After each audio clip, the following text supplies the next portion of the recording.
Hi guys, welcome back to Calculus with Mr. Robeson. So last video we learned how to find critical numbers and how to use them to find relative mins and relative maxes.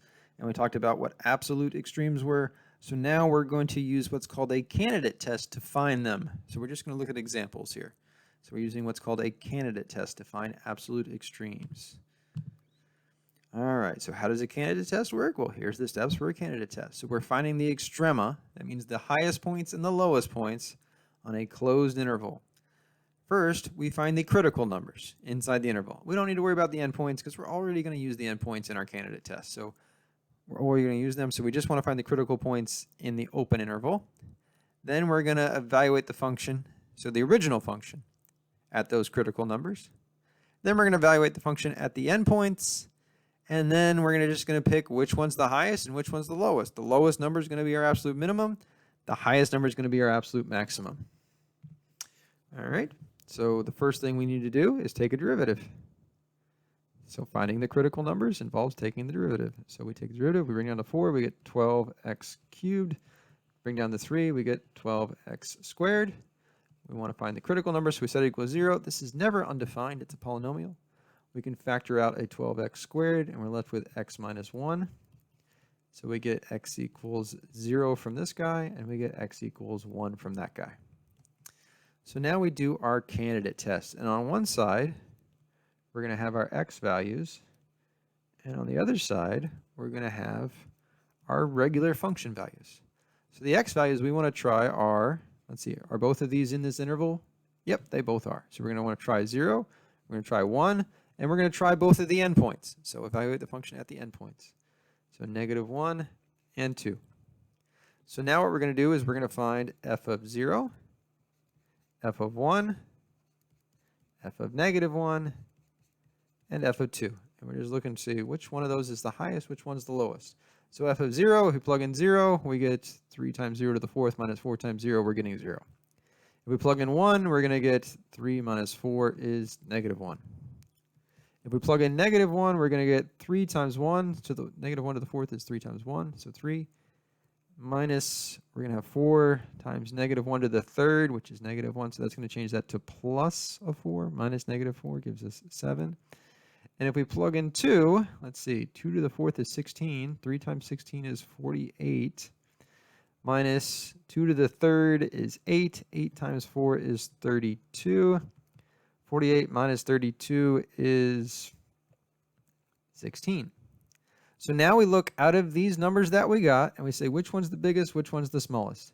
So the biggest, 16, that is our absolute maximum. The smallest, -1, that is our absolute minimum. All right, these are the only numbers that could be the highest or the lowest numbers. They have to occur at critical numbers or at endpoints. Everything else is irrelevant to us. All right, so we got our absolute min and our absolute max. This is called the candidate test right here. All right, let's try another one. Let's switch some colors here. I'm tired of using red. Light blue. All right, so same steps here. So we want to find the critical numbers of g. Our functions are getting a little harder. We take the derivative of g. Derivative of 2x is 2 minus, bring down the 2/3. 2/3 times 3 is 2. X to the 1 less exponent, that's going to be -1/3. Well, let's bring this down to the bottom. So we'll have 2 minus 2 over x to the 1/3 will be the cube root of x.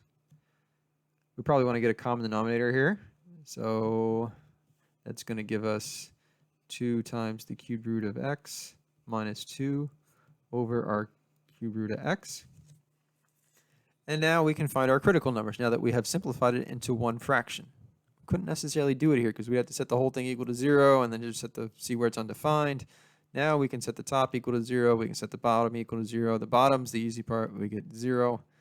The top, let's see, we're going to solve that. We'll get 2 times the cube root of x equals 2. Divide both sides by 2. We get the cube root of x equals 1. Cube both sides, so raised to the 3rd. We get x equals 1. So we've got 0. We've got 1. Those are both in this interval. So we've got -1 and 3 also for our candidate test. So on one side, we've got our x's. The other side, we're going to have just g of x. So we've got 0, 1 from our critical points. And we've got -1 and 3 We won't always get 2. Sometimes we'll get 3. Sometimes we'll get 1. Maybe we'll get lucky and get none. Who knows? But this time we got 2 again. So we want g of 0, g of 1, g of negative 1, and g of 3. So g of 0, probably the easiest one. We plug in 0, we get 0 everywhere. G of 1, also not so bad. We get 2 minus 3 is negative 1. G of negative 1, we get negative 2. Negative 1 squared is 1. The cube root of 1 is 1. Times negative 3, we're going to have minus 3. So that's negative 5. And if we plug in 3, we're going to have 2 times 3 is 6. Minus 3 times, oh boy, the cubed root of 9. 3 squared is 9. I don't know that one off the top of my head, but luckily, I do have a calculator somewhere. There it is. Aha. So we've got 6 minus 3 times the cubed root. Well, there's a couple ways we can do cube root. We can go to math, and it's number 4 right there. If we want to do a different root, we can do number 5. Cube root of 9. There we go. I know it looks like 3 to the third, but it's actually the cube root of 9. And that gives us negative 0.240. Oops. Negative 0.240. Remember, always 3 decimal places in AP Calc. So now we're looking which one of these numbers is the smallest, which one's the biggest. So this negative 5, that's our smallest. So that's going to be our absolute minimum. The biggest one, well, these are all negative. This one's 0. 0 is higher than negative numbers. Didn't say it had to be very high to be the absolute max. It is the highest one on this interval. So at 0, we get 0. That's our absolute max. At negative 1, we get negative 5. Negative 5 is our absolute min. All right, one more example here. Change colors again just to mix it up. Find the extrema of h of x equals 2 sine of x minus cosine of 2x on the interval from 0 to 2 pi. So we've got a closed interval. We've got a continuous function. So we take our derivative. And let's see, derivative of sine is cosine. So we get 2 cosine of x minus derivative of cosine is negative sine. We leave the inside the same. Chain rule times derivative of the inside. All right, so these two negatives are going to cancel out. And we get 2 cosine of x plus 2 sine of 2x. And we want to know where does that equal 0. All right, so it's never undefined because cosine's always defined, sine's always defined. So we just want to know when does it equal 0. All right, now the problem is this is just x's. This is 2x's. So we need to use trig identity. So we're going back to pre-calc here to try and solve this. So we have a rule that sine of 2x is 2 sine of x cosine of x. So we're going to replace this right here with this right here to get everything to be in terms of just x. So the 2 cosine out front stays the same. We'll have 2 times 2 sine of x cosine of x. All right, so this is going to give us 4, but we're really just going to factor out the 2. So we're going to pull out 2 cosine from each one. So we can pull out the 2 and the cosine here. So we get 2 cosine of x. This all was gone, so we're left with 1 there. Plus 2 sine of x equals 0. So we can say where does cosine of x equal 0? And this, if we solve, we subtract 1, divide by 2, we'll say where does sine of x equal negative 1/2? So cosine equals 0 at pi over 2 and 3 pi over 2. Remember the graph of cosine starts high, then it goes down and it hits 0, negative 1, then back up to 0, then back up to 1. So those two. Sine. So if we remember, all students take calculus. Sine is positive in the first quadrant and the second quadrant. So that means it'll be negative in the third quadrant and the fourth quadrant. Sine is opposite over hypotenuse. Opposite over hypotenuse. This is a 1, 2 square root of 3 right triangle. This one will be negative. All right, so that's a 30, 60, 90 right triangle, or a pi over 3, pi over 6, pi over 2. So this would be pi over 6. This would also be pi over 6. But we have to go this far first, so that's pi plus pi over 6. So that's 6 pi over 6 plus 1 pi over 6 is 7 pi over 6. The other one, we're going 2 pi and then back 1 pi over 6. So 12 pi over 6 minus 1 pi over 6 is 11 pi over 6. See, it was important to know trig. All right, you were doing all that stuff for a reason in pre-calc. So we're going to have x on one side. We have a lot of x values here. So we've got pi over 2, 3 pi over 2, 7 pi over 6, 11 pi over 6, and our two endpoints, 0 and 2 pi. And we've got h of x on the other side here. So we want h of pi over 2, h of 3 pi over 2, h of 7 pi over 6, h of 11 pi over 6, h of 0, h of 2 pi. This is nastier than anything I've seen on an AP exam, guys, so don't worry too much. I'm going to start on the bottom and work my way up here. So 2 pi, if we plug in, sine of 2 pi is 0. Cosine of 4 pi would be, same thing as cosine of 0, would be 1. So we get 0 minus 1, so this is going to be negative 1. If we plug in 0, we're going to get the same thing. Sine of 0 is 0, cosine of 0 is 1. 0 minus 1, also negative 1.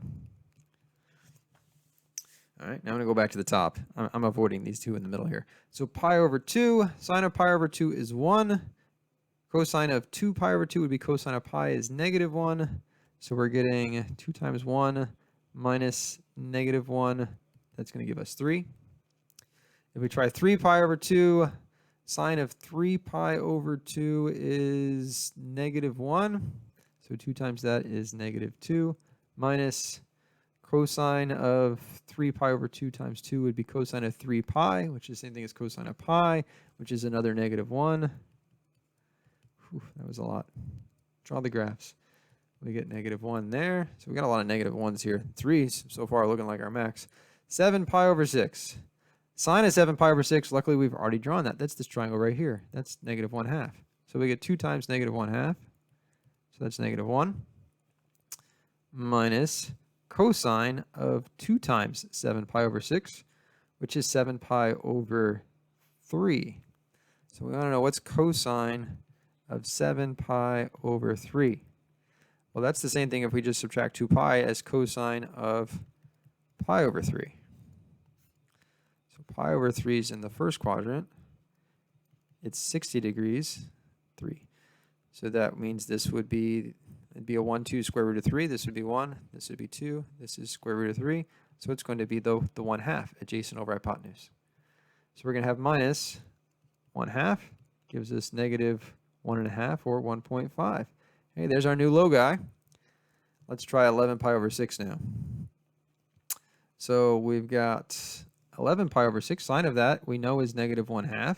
Right. So we get 2 times negative 1/2 is negative 1 minus. Now we need cosine of 2 times that. So that'd be 11 pi over 3. So we want cosine of 11 pi over 3. All right, we can subtract 6 pi from that, or sorry, 6 pi over 3, which is 2 pi from that, to bring us back into our normal unit circle. And that's just going to give us cosine of 5 pi over 3. So that is going to be in the fourth quadrant. That's 1 less than just 2 pi here, so this would be pi over 3. So again, across from it would be the square root of 3. This would be 1. This would be 2. This is negative because it's going down. Cosine is going to be the 1/2 here.